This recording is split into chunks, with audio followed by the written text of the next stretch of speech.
Today I'm going to talk about the 5 best health investments that you can make right now that are going to pay off in the future for years to come. Some healthonomics, if you will.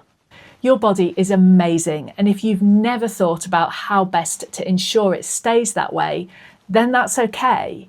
It's never too late to take action.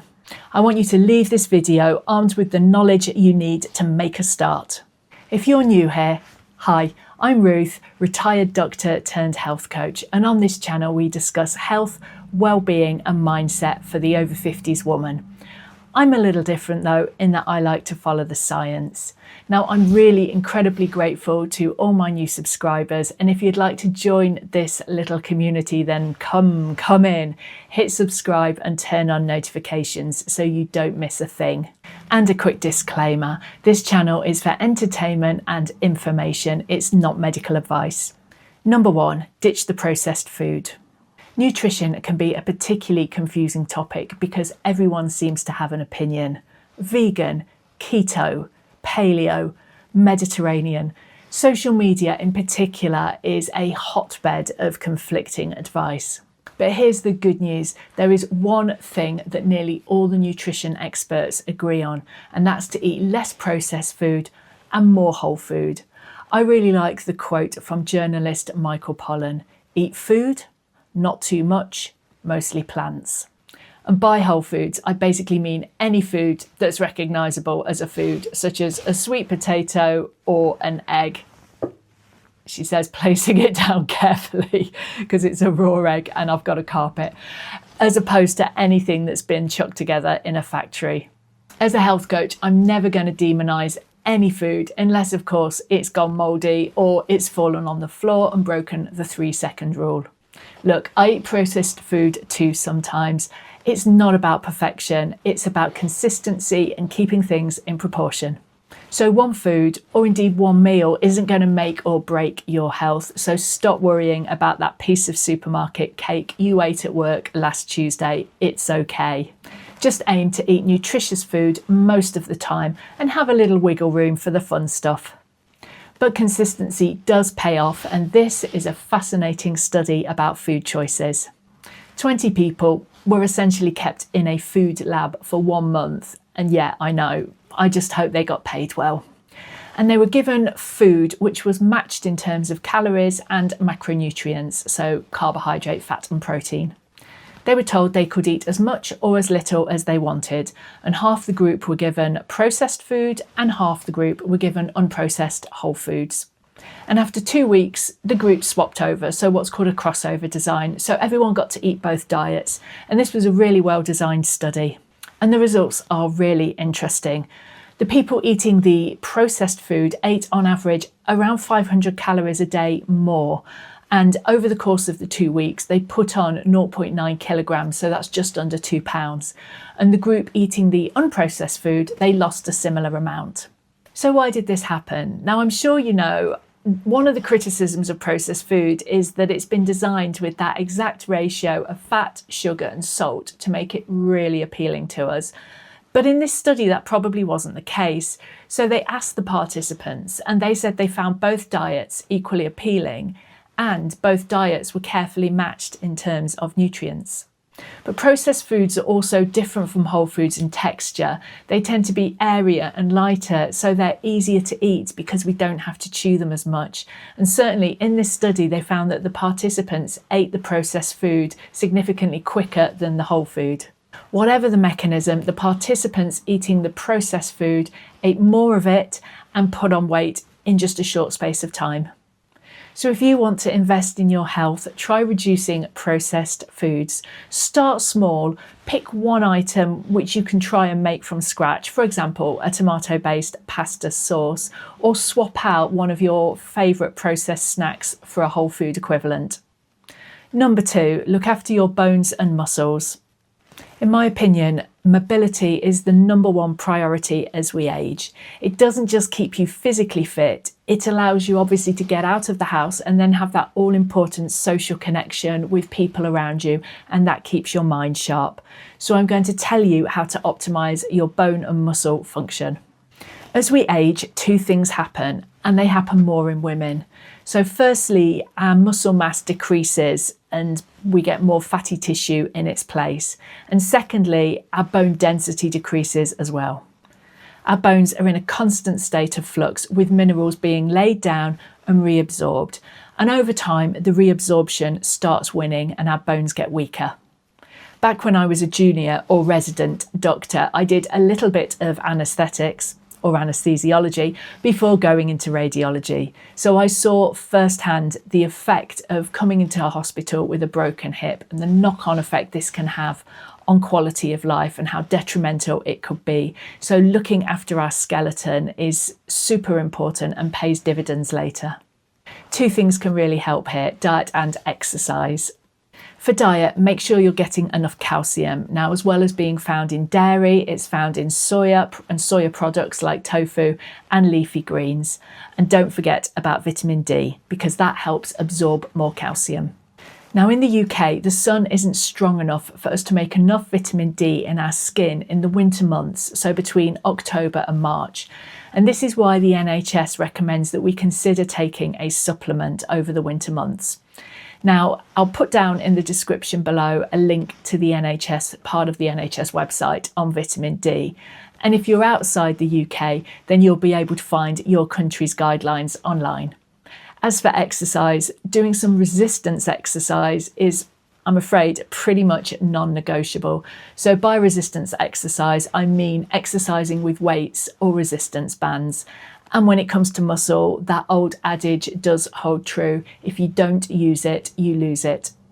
The official advice is 2 sessions a week, but obviously, if you're loving it and getting those sweet, sweet gains, you can do more.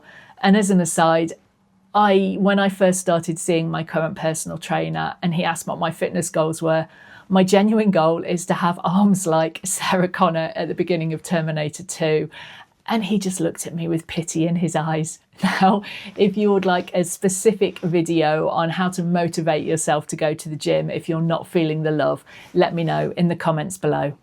Number 3, move daily.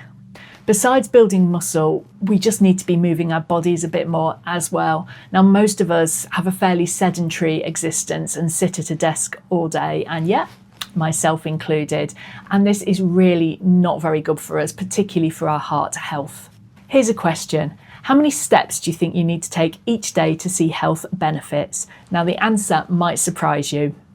Walking is, in my opinion, a criminally underrated form of exercise.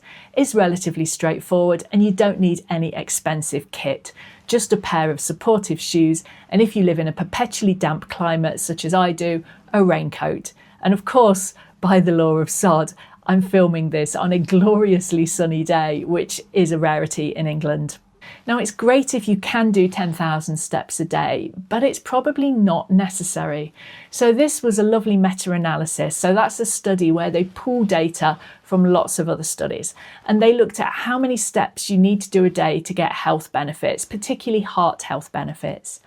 And they found that it was surprisingly few. So the benefits started at around 2,500 steps a day and then increased. So more steps equals more benefits until it plateaued at a sweet spot of around 7,000 to 9,000. So really, just even a short walk every day has some benefits. And again, I would always say a short walk is, better than no walk, and some movement is better than sitting on the sofa. Number 4, connect to your inner wisdom. Now, one of the gifts of getting older is worrying less about the little things, so not sweating the small stuff. Now, some of this could be because the longer you've lived, the more chance we've had to encounter the bad, scary stuff. But equally, I think some of it is the wisdom that comes with living. I definitely worried more when I was younger. And whereas now, of course, I've decided it's a perfectly reasonable thing to put my face on the internet, so go figure, as the kids say.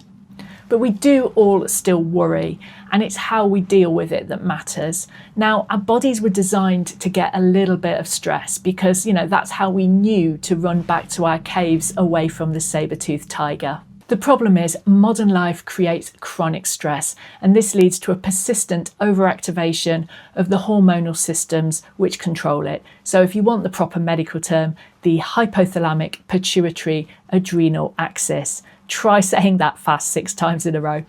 And the problem with this is it's not very good for our bodies, and again, our metabolic and heart health, as well as obviously not being very good for our mental health.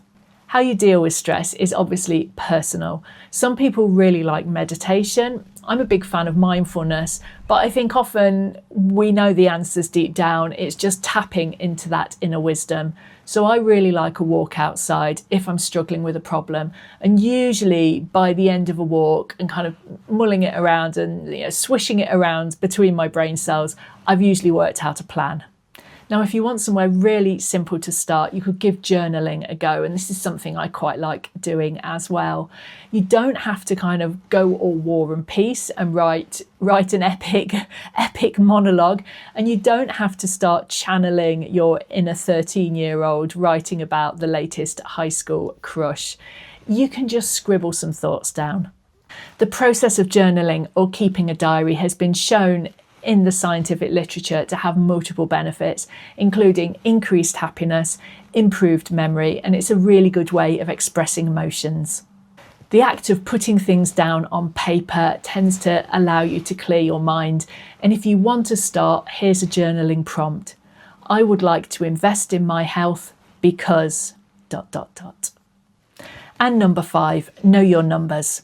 Some people have got no idea that they have type 2 diabetes or high blood pressure until they get checked. But catching these conditions early can make a big difference.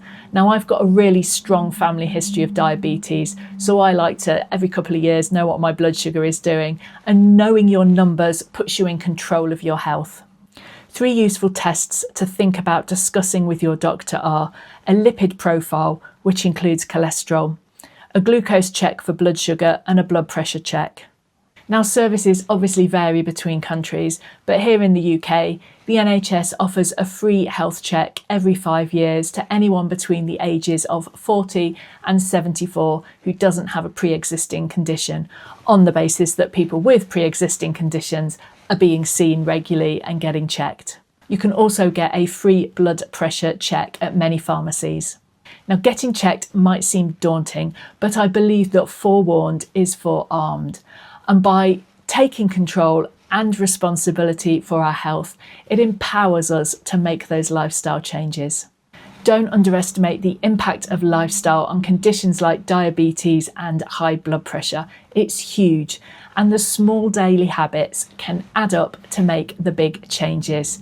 So it doesn't matter when you start, and it doesn't matter how small you start, as long as you start.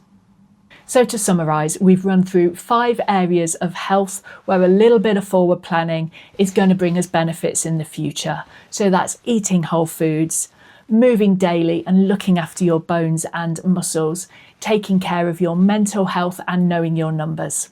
Our 50s can be the start of something wonderful. Our caring, family and work responsibilities often ease up slightly, and this gives us the perfect opportunity to invest in our well-being. I would love to hear about your health plans in the comments below. What's one small investment that you're going to start making in your health? And if you know anyone who you think will benefit from this video, I would love it if you would give it a share. So thanks so much for watching, and I'm going to leave a video here about how I tackled brain fog to sit an exam, and it's packed full of practical tips. So I'll see you in the next one.